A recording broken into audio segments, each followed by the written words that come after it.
Jaya Jaya Shri Chaitanya Jaya Nityananda Jaya Advaita Chandra Jaya Gaura Bhakta Vrinda.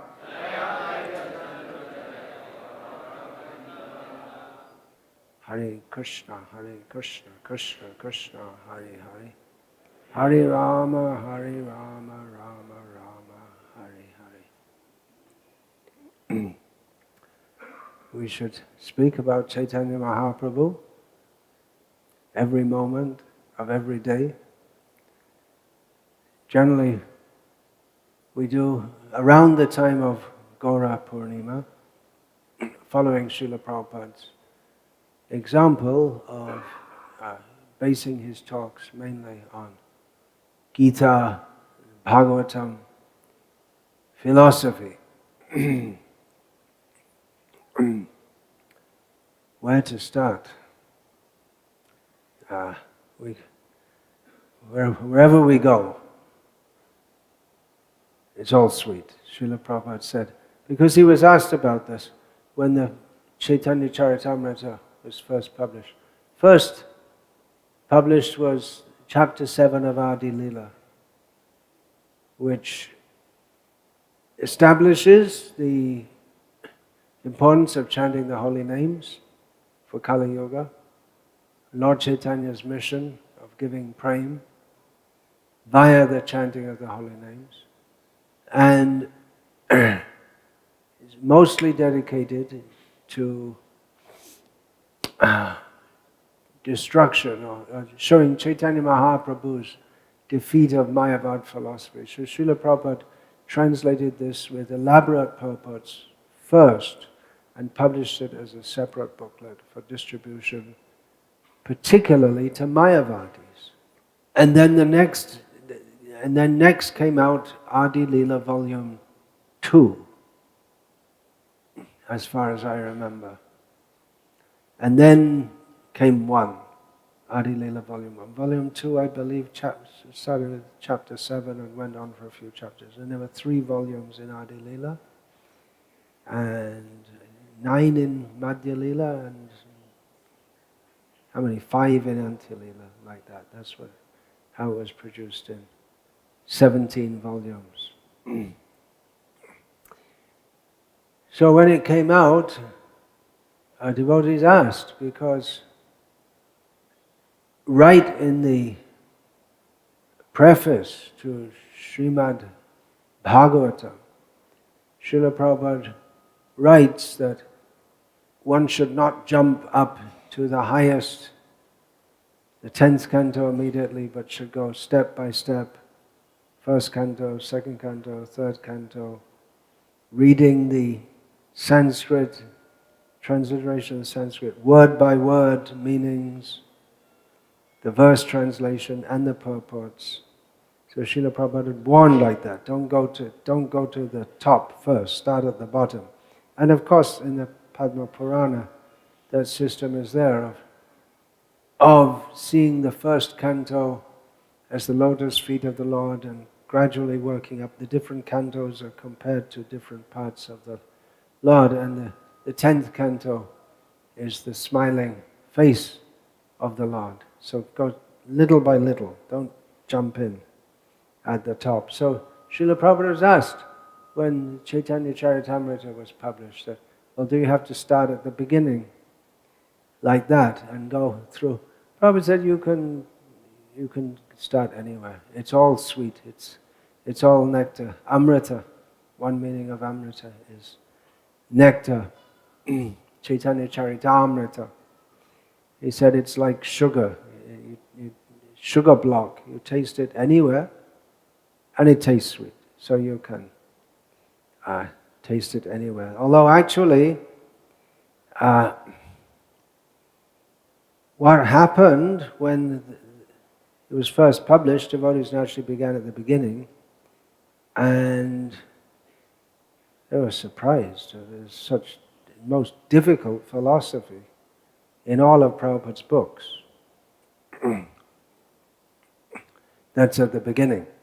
Krishnadas Kaviraj Goswami put that there to show who Chaitanya Mahaprabhu is, not to take him lightly.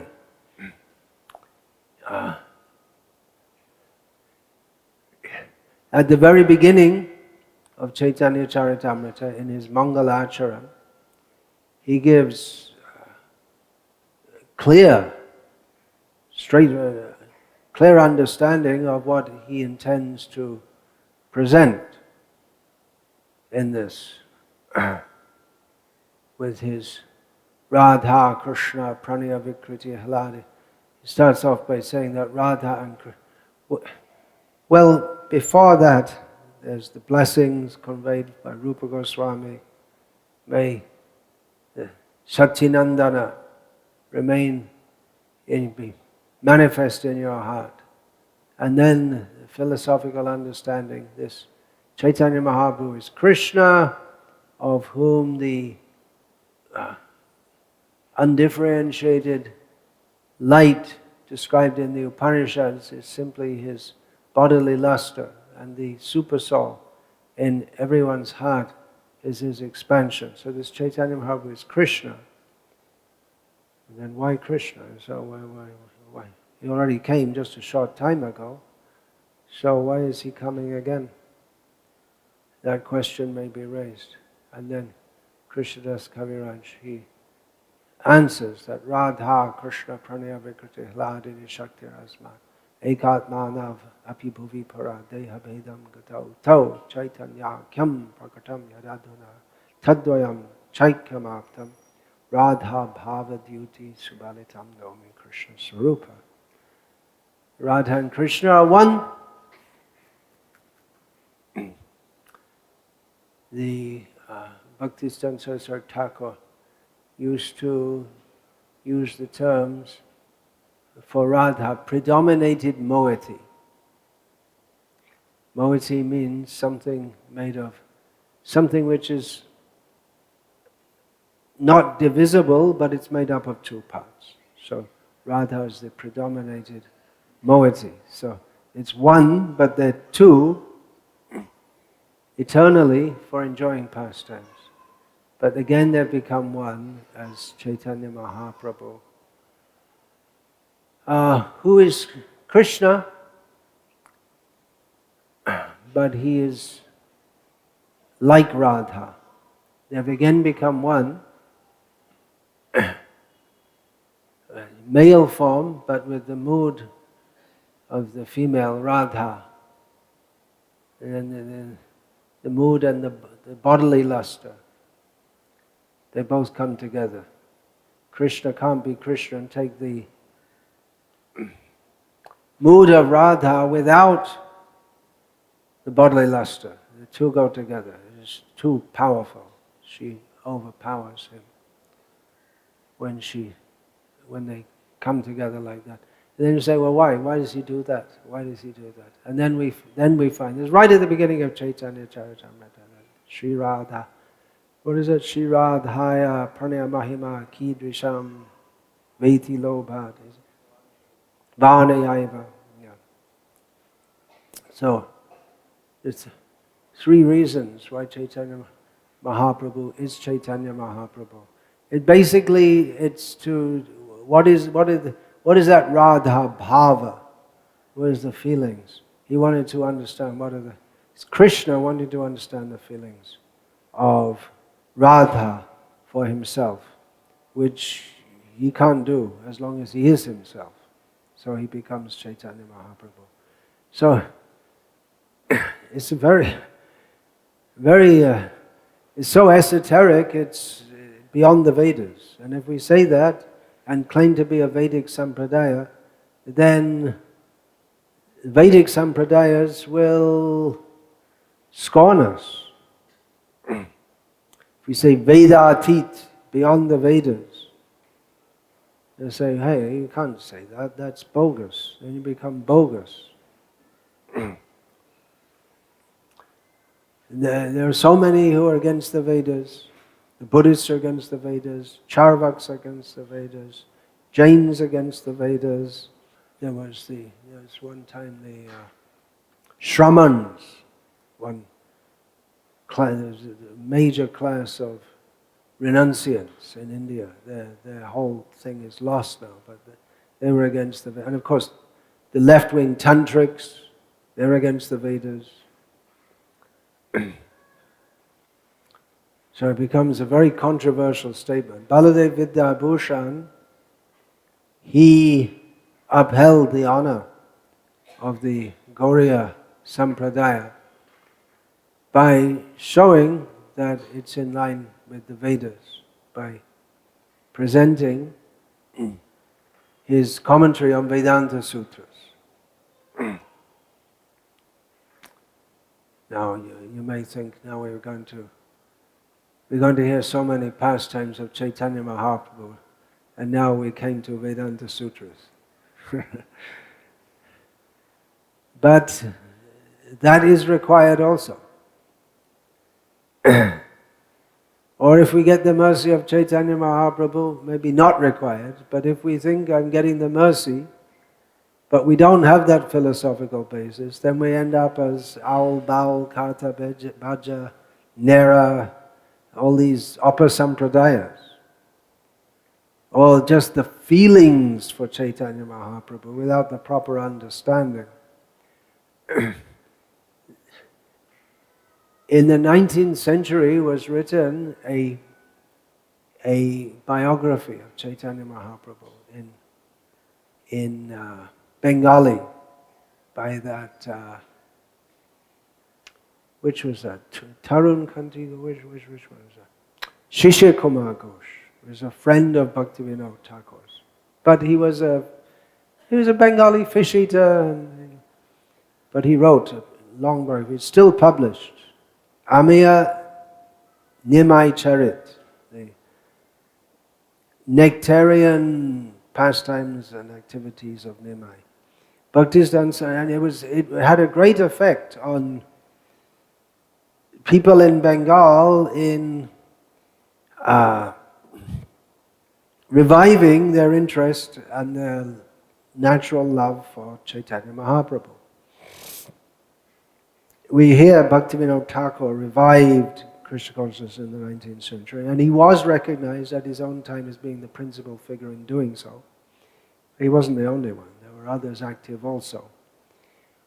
But Bhaktisiddhanta Thakur, he didn't approve this Amiya Nimai Charit because it's just pastimes without philosophy, and a lot of emphasis on Nimai Sannyas, a tragic event in the lives of the Navadipa Vasis.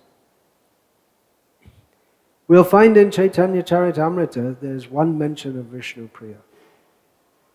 That's it. Lakshmi Priya some more, little bit, but only one mention of Vishnu Priya. But she is really the center, just like Radha in Vrindavan is the center of the worship of the Gauriyas. So in Navadip, Vishnu Priya, even more than Gaura, is worshipped. But Bhaktisiddhanta Saraswati, he didn't emphasize. In Chaitanya Charitamrita, it's Chaitanya Bhagavat really deals with Nimai of Nadia. And more is there, but that's why Krishnadas Kaviraj was asked to compile Chaitanya Charitamrita. He was in Vrindavan, and the residents of Vrindavan asked him to compile the later pastimes of Chaitanya Mahaprabhu. That means especially in Puri. They must have heard them here and there. Raghunath Das Goswami was there. He was the great storehouse of the pastimes of Chaitanya Mahaprabhu, because he was living there at the time when Chaitanya Mahaprabhu was there in Puri. But most of the residents of the followers of Chaitanya Mahaprabhu in Puri, they didn't know what was going on in detail. They saw Mahaprabhu during the daytime. They could see him. And he'd be somewhat normal. That's his external consciousness. But at night, he was alone with Swarup Damodar, Ramananda Rai.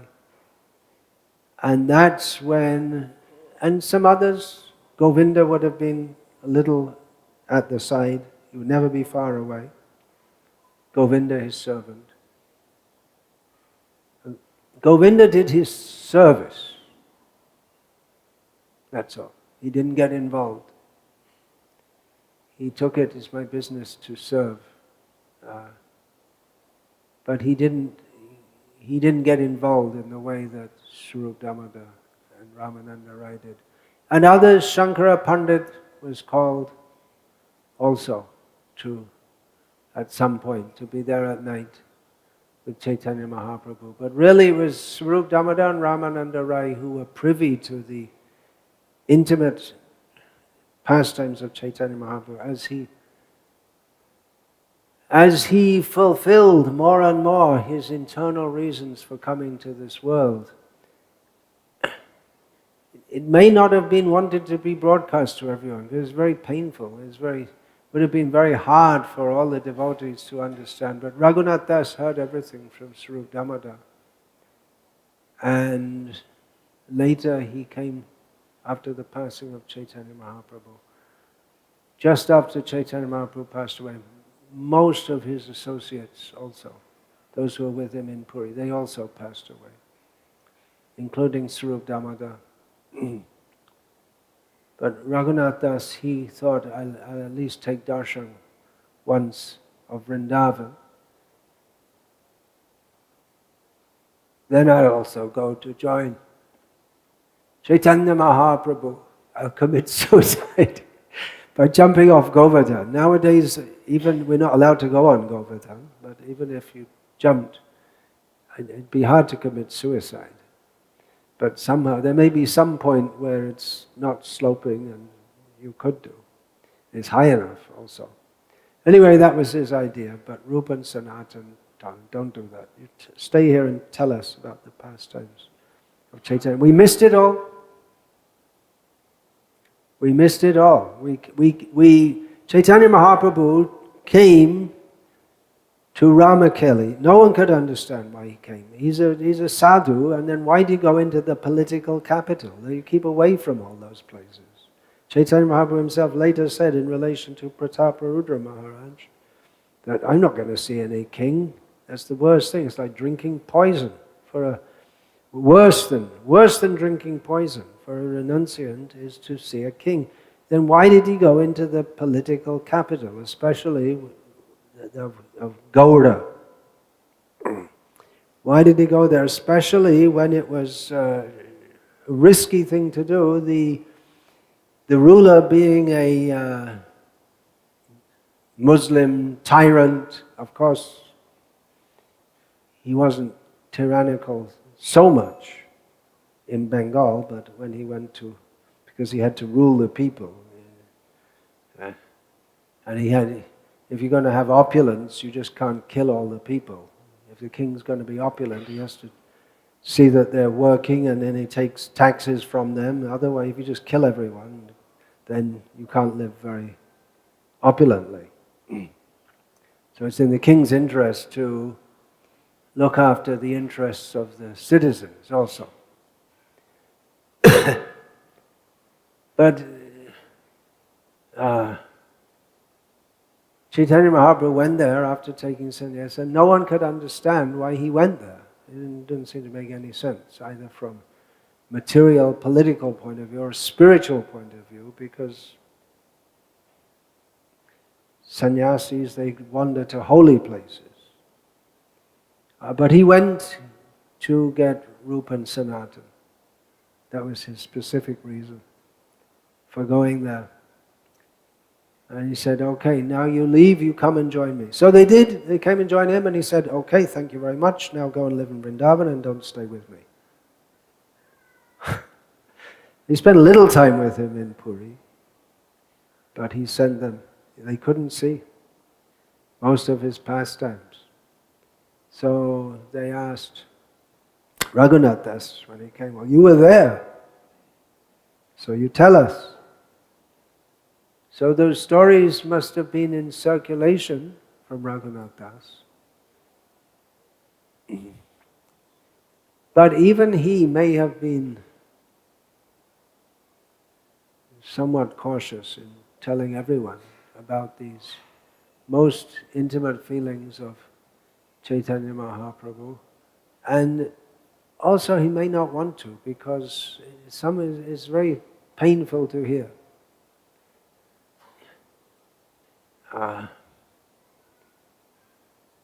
Krishna became imbued with the feelings of Radha in her feelings of separation from him. And we don't hear the phrase viraha sukh, we hear the phrase viraha dukh, the suffering of separation. So how that suffering is sweet, not everyone can appreciate. So Raghunath Das may not have told everyone, but he told Krishnadas Kaviraj, who put that in Chaitanya Charitamrita. So we know about that. And from the very beginning he announces, this is what this is all about.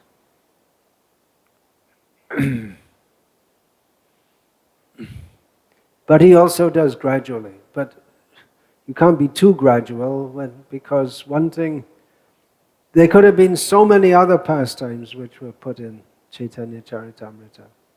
He had to select which ones to put in, because he was afraid to make the book too big. Now when we look back, we think, oh, please, you should have made it bigger.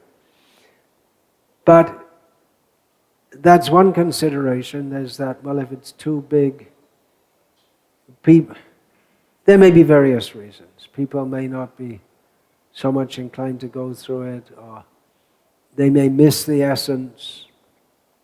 Like that, there may be so many reasons. He also had limited time. He knew that because his body is infirm. So some of the pastimes he put. But really the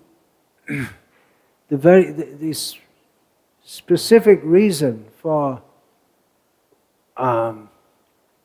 why he had to compile Chaitanya Charitamrita, that, or the most quintessential reason, that only gets discussed in some detail in the Antya-lila, and that too toward the end of Antya-lila. Although he does give hints of that in the beginning of Madhya-lila, because he thought that maybe I won't live, so at least I'll give some idea. And then again in the 13th chapter of Madhya-lila, in revealing the significance of Jagannath's Ratha Yatra. But the pastime, the Antya-lila, it's not much actually. If we, in terms of writing, the very specific reason to reveal the feelings of Radha that Chaitanya Mahaprabhu has experienced, in terms of words, it's not so very much.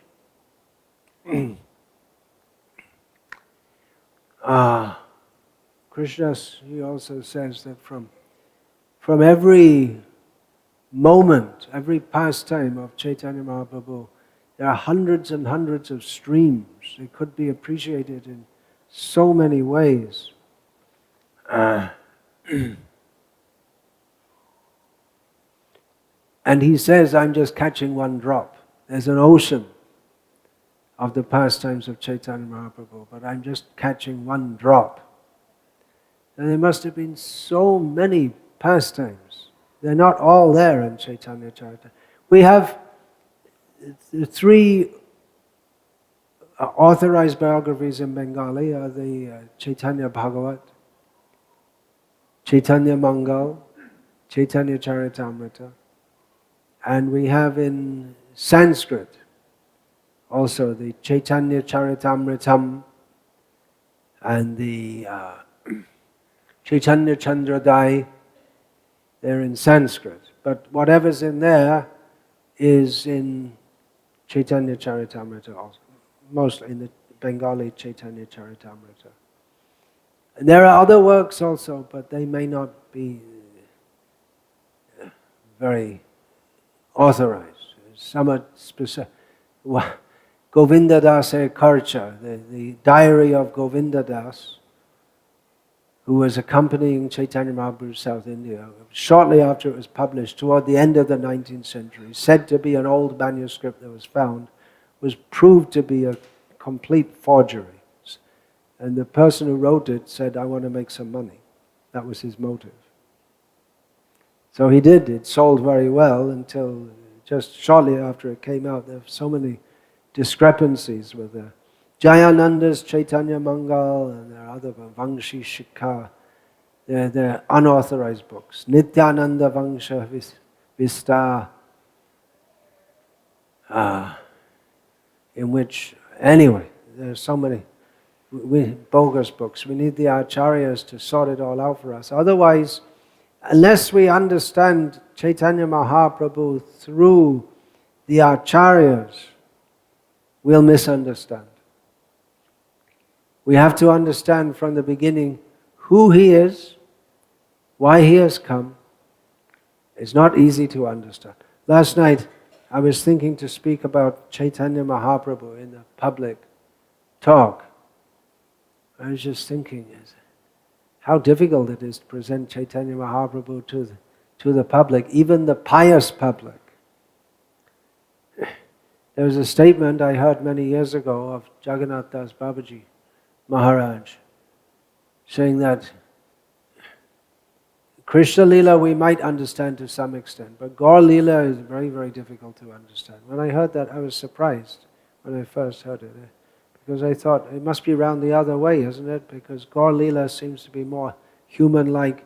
We don't have demons with the massive body of a horse or a massive body of a bull. We don't have things like that in Chaitanya Lila.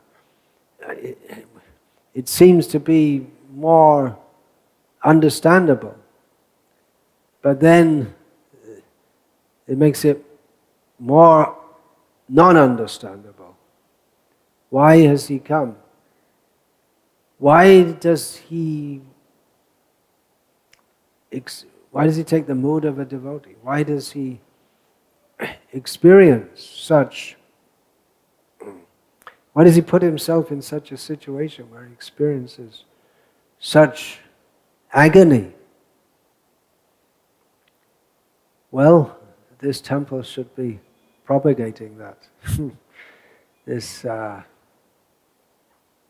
Bhakti Sahasranama Thakur, he said that people in South India, they know Lakshmi Narayana, but they don't know Radha Krishna. They know Archan, but they don't know Sankirtan. So for these purposes, he wanted his preaching to go on in South India, that people should know who is Radha Krishna, what is Sankirtan. But Radha Krishna we have to understand through Chaitanya Mahaprabhu. So it's a very great task. How to make people understand it won't only be by trying to make them understand. Chaitanya Mahaprabhu traveled here in South India. We don't know if he came here specifically, but he visited so many holy places. Some of them are mentioned.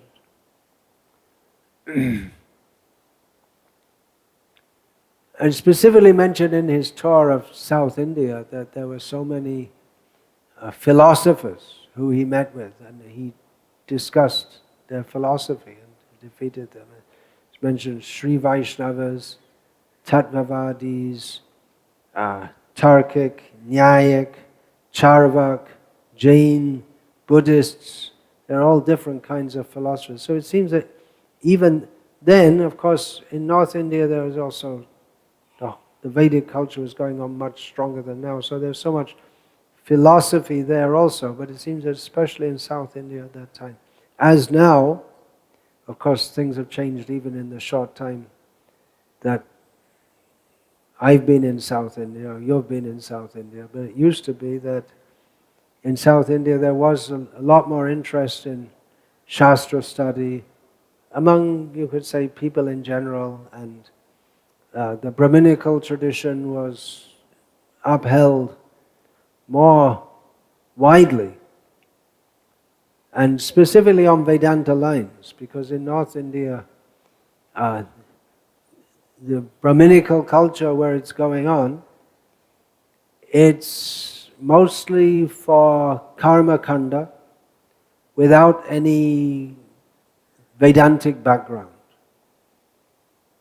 We see that here in South India, at Kanchi, and Kanchi and Sringeri and the Madhvas at Udupi, they train young boys as brahmanas, and mostly for karma kanda, but they have a Vedantic background, which they also imbibe, but not so much. They also have in Varanasi, of course, and Rishikesh, they train boys in karma kanda, but they don't teach them so much any philosophy, or they're not even particularly connected to any Vedantic sampradaya, not as strongly as in South India. So it was very strong here, and Chaitanya Mahaprabhu, he had stated that he would defeat all their philosophies and bring them into his camp. So he would discuss with them. We have some discussions of Chaitanya Mahaprabhu, philosophical, in actually not much detail. We have his discussion with Sarvabhauma Bhattacharya, and then twice we have in Chaitanya Charitamrita his discussions with the Mayavadis of Varanasi. But it's only given slightly. Just a few key points are given.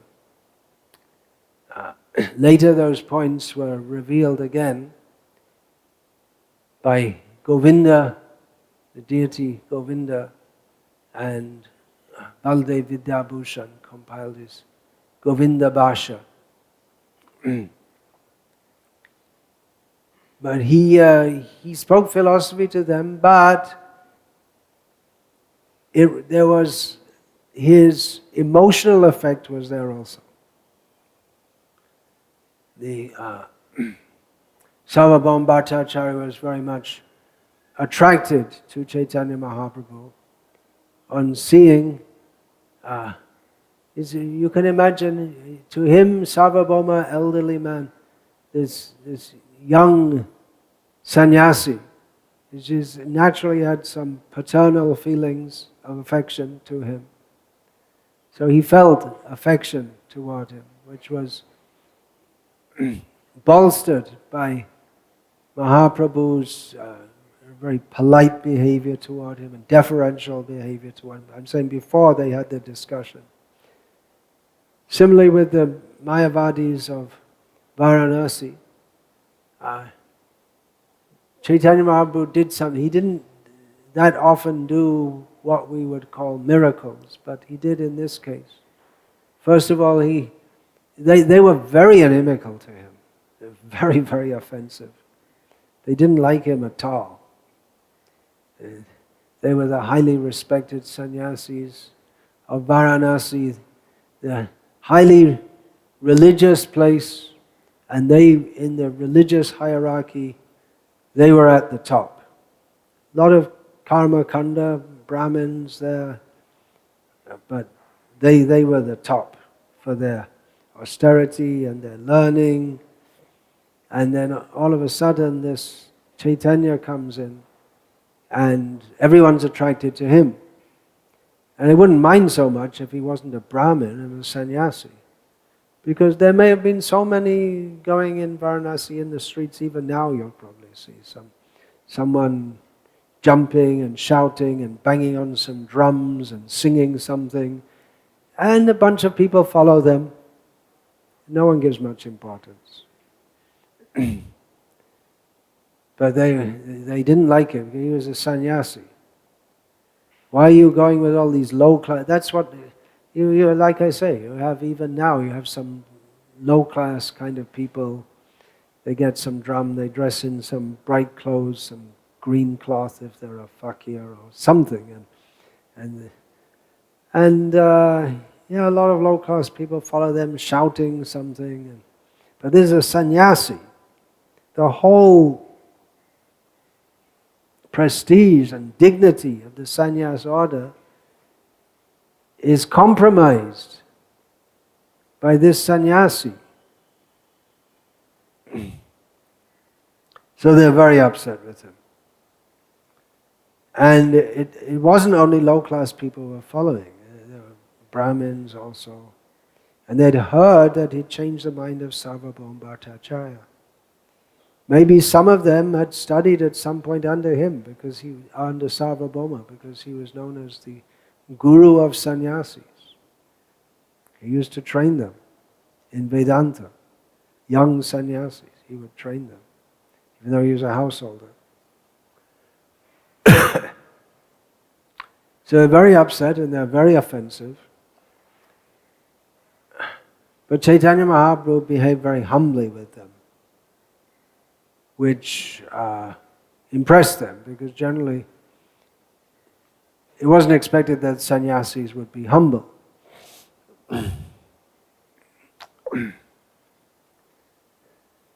They were the cream of society and everyone had to defer to them.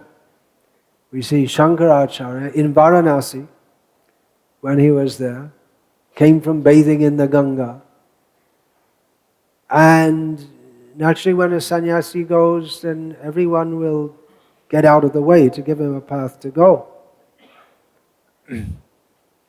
Everyone. And the chandalas who look after the dead bodies, they won't even come anywhere. They won't go to that part of that. Where the sannyasis bathe and where they burn the bodies, there are different ghats. But somehow there was a chandala right in the path of Shankara, and the chandala wouldn't move at all. And Shankara said, "Hey, what the hell are you doing?" And in more Sanskrit.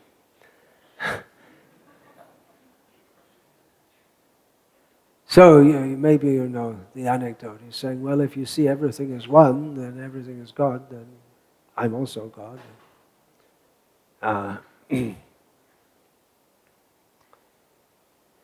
So that was expected, that everyone would be very respectful to the sannyasis. And their behavior would generally be, or it would be seen by others from outside that culture as being arrogant. The British, when they came to India, the Europeans, they thought the Brahmanas are very arrogant people because they expect everyone to get out of their way, and people offer them respects and they don't reciprocate. Very arrogant people, they thought. Of course, the British came in and just took over the country, and it's pretty arrogant, isn't it? By force. If you didn't do what they said, then they'd kill you. So they were hypocritical in their own way. But the Mayavadis, the sannyasis, they were very respectful to Chaitanya Mahaprabhu, because he was so respectful to them. They became surprised that they were insulting him, and they thought he might insult them back, or whatever. But no sannyasi would. Basic culture, the place where the feet are washed, is a dirty place. You don't sit in that place. So he was sitting there, and they thought, when he first sat there, they thought, oh, this guy's really weird. He's jumping and dancing in the streets, calling himself a sannyasi. And now he sits down in the place where you wash your feet. It's like passing stool, taking bath, and then putting stool again on your body. You again become contaminated. They say, what are you doing? What are you sitting there? He said, I'm not, you're a high order sannyasi. I'm low order sannyasi. I'm not fit to sit with you. And they were surprised. Then he showed his Aishvarya Prakash, his bodily hue that's not generally shown, but he allowed them to see. He allowed them to see that. They were very much interested in Brahma Jyoti. So he let them see it's coming from his body. The Brahma Jyoti comes from the body of Narayana. And they like to think of themselves as Narayana. Danda grahena matrena naro Narayana bhavet. Their slogan. Simply by accepting a danda, sannyas danda, not this one, the Eka danda of the Mayavadis, a man becomes Narayana. A man becomes God. That's what they thought. They thought we're all Narayana, we're all Narayana. But then they saw they can't produce this, they can't show the brightness from their body. He's showing. Looks like he's actually Narayana. So, to get them to even listen to him when they were so disrespectful, first of all, he was very humble, and then he showed some miracle. But then he discussed with them. Still they weren't ready to accept his philosophy. Still they challenged him. We can see you are as bright as Narayan himself, but then why do you chant in the streets and sing and dance with all these low-class people? It was a challenge. And his first answer was, well, my guru told me. That's it. That trumps everything. But the guru told me, but then on the basis of Shastra. If you just say, my guru told me to kill 30 people every day. Well, that won't go. There has to be a Shastric basis. Don't look for a Shastric basis for such a thing. I just gave an example of something outlandish because it did seem to the Mayavadis that it was something very strange. Chanting the names of God, yeah, they know, they're very learned in Shastra, they know it's there,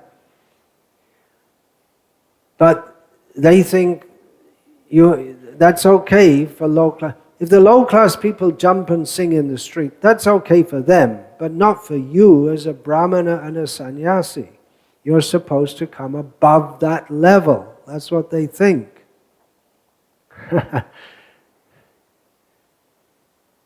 So why are you singing in the streets with these low class people? Guru ordered. Okay, but then you have to give some evidence. And he gave from Srimad Bhagavatam. Of course, he may have given so many other. Well, he spoke various important statements. Kali Kale, Nama Rupe Krishna Avatar, Nam Hoite Hoi, Sarva Jagat Nista. And quite likely, definitely nowadays, if you go to any Sampradayic Hindu, that means in any of the four Vaishnava Sampradayas, and the Mayavad Sampradaya also, if they're actually learning, everyone will agree, in Kali Yuga you have to chant the holy names. Everyone knows, no one will deny it. But the Mayavadis thought that's for those on a lower platform. That's Shankara's teaching, Shankaracharya teaches like that. So they said, okay, all right, you've developed love of God, very good, very nice. They didn't think it was, you developed love of God, you developed love of Krishna, okay, good for you. But we're not interested in that. Do you know anything about Vedanta? They're interested in Vedanta. Yeah, I can tell, if you like, I can tell you a few things about Vedanta. Then he just totally cut their whole philosophy from the root. From the root means what? From hermeneutics. That Shankara misinterpreted. It's a very bold thing to do, because they could have, if you go in any Mayavad ashram and tell them that Shankara misinterpreted, they'll be very, very angry. If someone comes here and tells us that Prabhupada misinterpreted this, we'll be very angry. But he told, that was his main platform of discussion. And then he went on to establish, Chaitanya Mahaprabhu went on to establish that Vedanta establishes Krishna as the Supreme Personality of Godhead. That's there in the 7th chapter of Adi-lila. Then at the end of the Madhya-lila, we have also that he introduces them to Srimad Bhagavatam. So there's a very philosophical approach with them. But for most people, chanting Hare Krishna. For most people, he gave the process, chant. But someone has to read and study also. Because if you chant without proper understanding, then you'll have misunderstanding. And then so many misconceptions will come in. Who should the holy name be given to? To everyone. Isn't it? Holy name should be given to everyone. That's one consideration. Another consideration should be given to persons with faith. To give the holy name, you can just ask people to chant Hare Krishna. But then we have to teach them to chant inoffensively. Chaitanya Mahaprabhu specifically said, Niraparadhe nam loile pai premadhan. The means to get Krishna prema that Chaitanya Mahaprabhu came to distribute is by chanting the holy names. But it has to be offense-less chanting. And to understand what is offense-less chanting, one has to know what the offenses are. And to know what the offenses are, one has to understand the philosophy of the Vedas as revealed by Chaitanya Mahaprabhu. In the second offense, the idea of the Mayavadis, or that you chant any name of any god and it's all the same, that is refuted. So there may be many people who chant the names of Krishna, but they think you can chant Krishna, you can chant Kali, you can chant Sai Baba, or you just chant anything because it's just some effect on the brain. You chant anything, you just have to chant something over and over, and it's the hypnotic effect. There are some theories like that. But no, we have to chant the name of Krishna, understanding that He is the Supreme Personality of Godhead. We have to take philosophy of Chaitanya Charitamrita as given in Bhagavatam and condensed in Chaitanya Charitamrita. Ekale Ishvara Krishna Arsha Bhritta Jare Joiche Nachai Thare Toiche Kare Nritta. Krishna is the only one supreme controller. All are His servants. As He makes us dance, that way we have to dance. So all this has to be understood. Srimad Bhagavatam was there before Chaitanya Mahaprabhu came, but it was Chaitanya Mahaprabhu who revealed what is Srimad Bhagavatam to its greatest extent. And that is given in Chaitanya Charitamrita, more than the other biographies. It's universally accepted as the most important biography. The word is used, biography. Yeah, you can say charita. It translates into English as biography. But it's so much more. So, we should all discuss Chaitanya Charitamrita all day, every day. Chaitanya Charitamrita, Nitya Karopan, Jaha Hoite, Premananda, Bhakti Tattva Gyan. Always drink the nectar of Chaitanya Charitamrita. By doing which one will experience the bliss of love of Krishna. Prema here, if not qualified, it means Krishna Vishayaka Prema. That's described at the beginning of Chaitanya Charitamrita. Prema means in relation to Krishna. Krishna Vishayak Prema. Then Premananda Bhakti Tattva Gyan. One will understand all these things properly. Otherwise, there may be many people with much feeling for Chaitanya Mahaprabhu who are actually offenders to Chaitanya Mahaprabhu. We have the example of that in Chaitanya Charitamrita itself, his name is not given, a poet from Bengal who excitedly came to present his drama about Lord Chaitanya. But it was rejected because it has Mayavad misunderstandings. So the worship of Chaitanya Mahaprabhu that is not in line with Bhakti Siddhanta, Shuddha Bhakti Siddhanta, not in line with the exact correct way of understanding given by Swarup Damodar Rupa Goswami, and again the path was made clear by Bhakti Siddhanta Saraswati. Rupanuga Viruddha Apasiddhanta Dvanta Hari. He who removed the darkness of the misunderstandings about Chaitanya Mahaprabhu, not in line with Rupa Goswami. So we have to get that right, otherwise we may have feeling for Chaitanya Mahaprabhu, but it may not be pleasing to him. So Bhaktisiddhanta Saraswati, he didn't accept this Amiya Nimai Charit, the biography of Chaitanya Mahaprabhu, which had really had a big effect on reviving people's feelings in the Bengali culture. Not that it was dead, but it was a big boost, you could say, to reviving the consciousness of Chaitanya Mahaprabhu. But he rejected it. It's just all sentiment without any proper philosophy.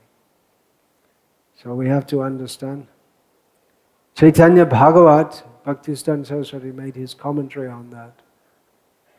And he noted that although Chaitanya Bhagavat is not so philosophical as Chaitanya Charitamrita, there's important statements, no doubt, for us to understand Chaitanya Mahaprabhu. But it doesn't outline any philosophy in the way that Chaitanya Charitamrita does. But Bhaktisiddhanta Saraswati says that my tendency is to be philosophical is so prominent that even in commenting on Chaitanya Bhagavat, I've given so much philosophical insight. So that's required. We should try to understand. Srila Prabhupada speaking in Mayapur, 1975, saying that you've come to Mayapur, now try to understand Chaitanya Mahaprabhu. Srila Prabhupada established that Mayapur, Chandrodaya Mandir, he wanted people from all over the world to come and learn about Chaitanya Mahaprabhu. Many, many people are coming now to Mayapur daily, throughout the year. So many people come.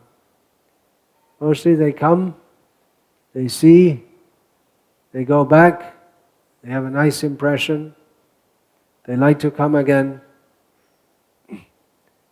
but they really have to learn who is Chaitanya Mahaprabhu and how to dedicate their life to him. And that effort is going on all over Bengal. Per capita, even considering that West Bengal is a highly populous state, it's among the large states of India, it must be the most popular. density, population density. You can't compare to Delhi, which is just one city, but it must have the highest. So what's the population of West Bengal? It must be 80 million, whatever. It's hard to say exactly. Huh? Crossed 100 million. So devotees are active, distributing books. But yeah, even though it's such a big population, I suspect that it's got also per capita the most book distribution. Because they've been distributing so many books for so many years. And always Mayapur is on top. Mayapur means Namhata, traveling parties, and they have so many Namhatas, hundreds all over Bengal. So that is there, the feeling for Chaitanya Mahaprabhu. Now they're going and educating, giving the books. And they have Namhata Melas, and they have these courses and everything. So educating people actually who is Chaitanya Mahaprabhu. My own experience also in Bangladesh, when I first went there in 1979. So people knew Chaitanya Mahaprabhu. There was widespread feeling for Chaitanya Mahaprabhu among the Hindus, but so many misconceptions. So many misconceptions. Which are getting cleared away now by mass distribution of Srila Prabhupada's books. ISKCON centers are there teaching proper philosophy. I was just there in Bangladesh recently, and I was very happy to see how so many devotees there are actually very serious to understand they're reading Srila Prabhupada's books, and they're very serious to understand the philosophy therein. So we want to see that here. People don't know Chaitanya Mahaprabhu as they do in Bengal, but that may also be somewhat of an advantage, just like when Srila Prabhupada first went to the West. He could teach Krishna consciousness, and they didn't have any developed bogus ideas about Krishna, because they didn't know anything about Krishna. So Prabhupada said, Krishna's like this? Oh, okay, Krishna's like this. Nowadays, there's been time for the rot to set in, so there are so many bogus ideas floating around, which is inevitable. So at least here you can teach about Chaitanya Mahaprabhu without so many bogus ideas. Of course, once you start to be successful, then all the bogus people will come running in behind to catch up. But that is why we're building the temple, actually. Why I said last night in the talk also that it's an educational center. Spiritual, educational, what's the term Prabhupada used? Spiritual, educational center, some other word he used. I can't remember. Anyway, he saw his temples as spiritual educational centers. That's what they're meant to be. People come, they like to see, they like prasadam. All right, now sit down, learn something, take some books, go away, come back, ask some questions. There should be courses going on. People can learn all this philosophy and get it right, because we want to spread so much. Who is Krishna? Who is Chaitanya Mahaprabhu? But we have to be very careful how we spread it also, because once people get the wrong idea, it's very hard to get them back on the right course. So we should be very careful from the beginning. And then also, of course, it's not just a matter of learning, writing an exam, passing a degree, but the attitude has to be the Rupa Goswami, he codified, and later of course Jiva Goswami codified in much more detail, but especially the Bhakti Rasa. What is Bhakti Rasa? The Chaitanya Mahaprabhu came to reveal. Rupa Goswami in his Bhakti Rasamrita Sindhu gave an overview of that. But the whole entrance into that, he has given at the very beginning, summarizing the statements of Bhagavatam and Narada Pancharatra and all these shastras, the Anyabhilashita Shunyam, Jnana Kamadyanavritam, Anukulyena Krishna, Shilanam Bhakti Rutama. Pure devotion is defined by and begins with the attitude of not desiring anything else but to serve Krishna. So that has to be there. It can be a fine line because we want to bring all kinds of people to Krishna. There are many pious people. Pious people means they're mostly rascals. Inasmuch as they piously ask God, give me money, solve all my material problems. So there are out-and-out rascals, and there are pious rascals. Anyone who's not surrendered to Krishna is a rascal, says someone sitting here, not surrendered to Krishna. But anyway, rascal or not rascal, I have to speak what I heard from Srila Prabhupada.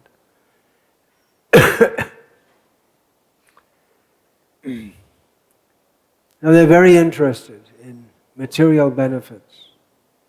So we have to bring them in and bring them up above that platform.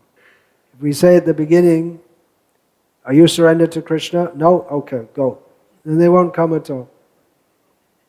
So we have to offer it in a manner that appeals to their senses because they don't know anything beyond sensual enjoyment. So that's there. Dramas, dioramas, kirtans, nice kirtans. They become touched by Krishna's spiritual energy. Then they can start to see. They see it just like they, oh yes, very nice food. What are they taking? It's prasadam. But to them it seems like something nice food, which it is. But at the same time it's Krishna's mercy. And as they go on taking it more and more, they can more and more appreciate how it's Krishna's mercy. So we know in Bhagavad Gita, Lord Krishna says, Nahang prakasha sarvasya yoga maya samavrita mudha yang na bijanati loko mamajam avyayam. People would see Krishna, they wouldn't see him. What does that mean? They would see him, but they wouldn't see him as the Supreme Personality of Godhead. Duryodhana saw Krishna. Jagannatha Swami Nayana Patagami. Bhavatume. The devotees are praying to see Krishna. He may not show himself to them. Duryodhana saw Krishna. How did he see? But he saw, but he didn't see. Pasyanapina pasyati. For one who has the vision, Vaikuntha darshan, then he sees everything in relation to Krishna. For one who doesn't, one who has Jagat darshan, he sees that the whole world is meant for my enjoyment. And he sees in terms of friends and enemies. This person can provide me sense enjoyment, I like him. This person is an obstacle to my sense enjoyment, I don't like him. So they classify like that. That is materialistic consciousness. So Duryodhana saw Krishna as material. And you say, how could Duryodhana see Krishna? Krishna is fully spiritual. It's the same Krishna, but he didn't see him in the same way that Yudhishthira saw him.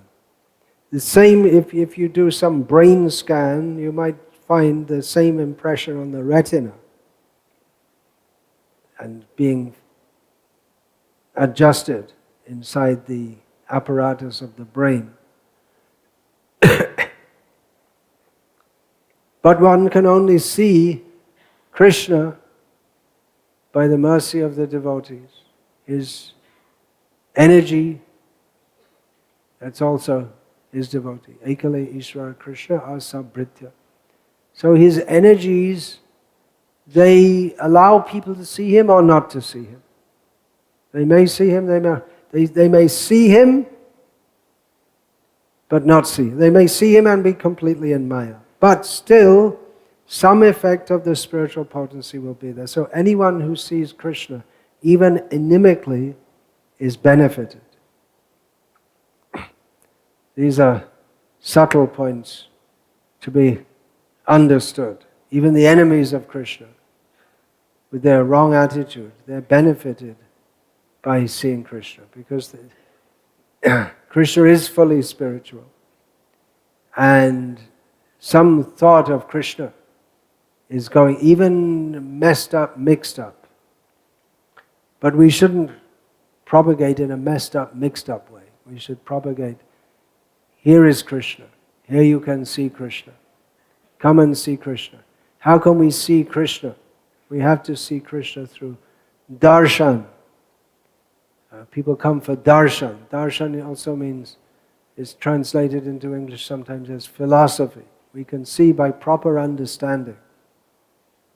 So Srila Prabhupada said when installing deities in Los Angeles, that if you think this is a brass-made idol, this will remain for you a brass-made idol forever. But if you see this is Krishna, Krishna has come.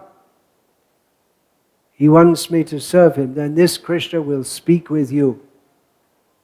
So it's the same Krishna, but he reveals himself to the devotees. To the non-devotees, he is a brass-made idol. In their conception of reality, this is a brass-made idol. If you tell, what is this? It's a brass-made idol. So they're correct from the empiric point of view. But we have to rise above that and understand that. What can we understand? What can we understand? Achintya khalu ye bhava natangs tarkena yojayat prakritebhyo parangyachta tad achintyasya lakshanam. We can begin to understand that which is non-understandable when we accept that I can't understand it. It's beyond my power to understand, and then by the mercy of Krishna, he will reveal himself to us. Atashri Krishna namadi nabhavad grahyam indriya sevon mukhi jivada swayameva spuratyata. By the service attitude. That's why some devotees, they may go through so many courses, pass exams, and they don't go anywhere spiritually. Whereas someone, he may not be learned at all, but he got the point. Once one learned man came to see Bhakti Saraswati at Sri Chaitanya Mat. He had some philosophical questions. He told him, you go and see the gardener, Ramdas, illiterate. Go and see him and he'll answer. Is that insulting? But he could answer everything because of the service attitude. Hare Krishna. I'll finish there for now. Hare Krishna. All glories to Srila Prabhupada, who gave us Chaitanya Charitamrita.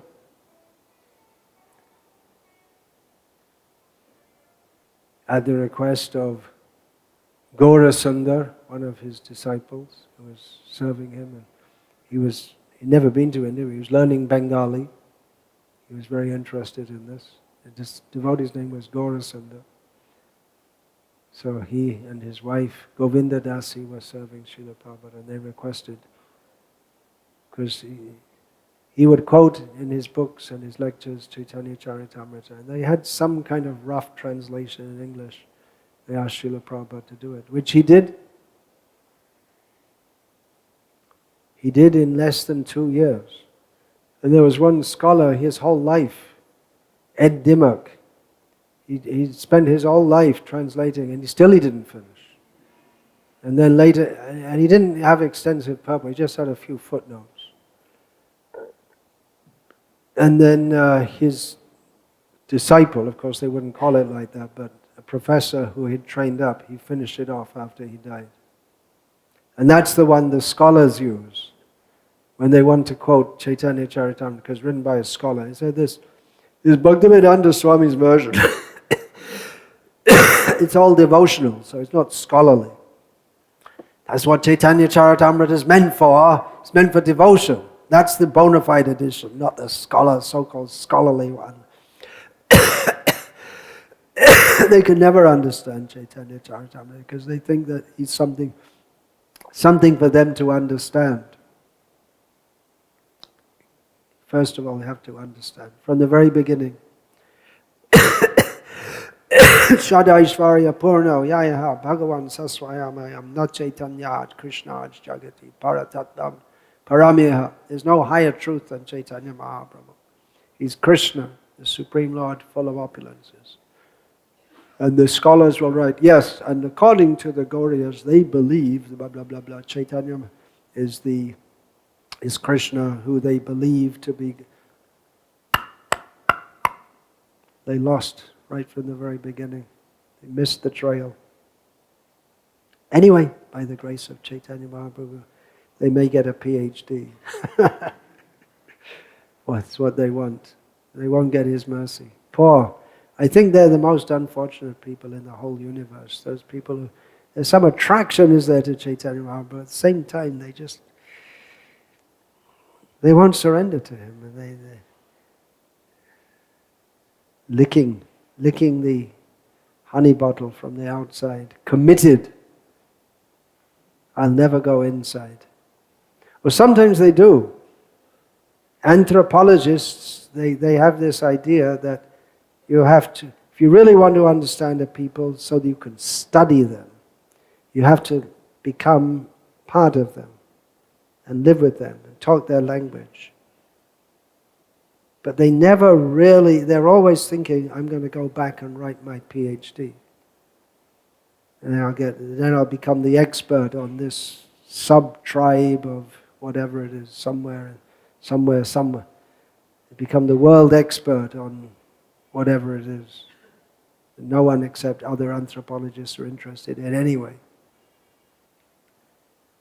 So they're very, very unfortunate people. It's just like at the time of Chaitanya Mahaprabhu, right in Navadvip, there were scholars and philosophers. And Chaitanya Mahaprabhu took sannyas to deliver them. But these people are more unfortunate because if you take sannyas, you see, he took sannyas just in their tradition, and they just can't get it. What can you do? I think they need prasadam. It's very, very unfortunate people. Very unfortunate. I read a book by one of these anthropologists. I think she was a Bengali and she went to Cambridge University to do her degree.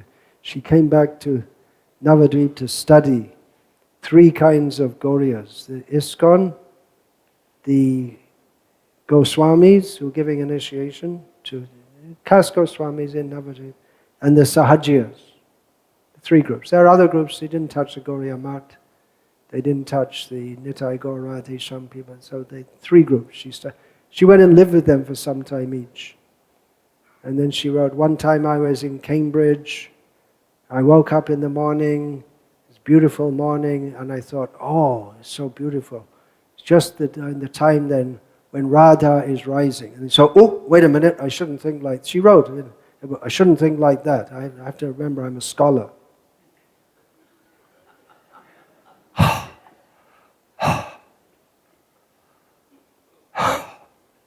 So close. She missed it completely. You have to give them prasadam.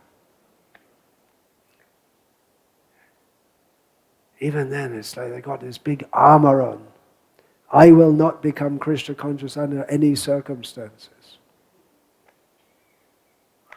Whew. They might even join in the kirtan and dance. They'll never give up the consciousness. I am a scholar. I'm doing it to see how they feel.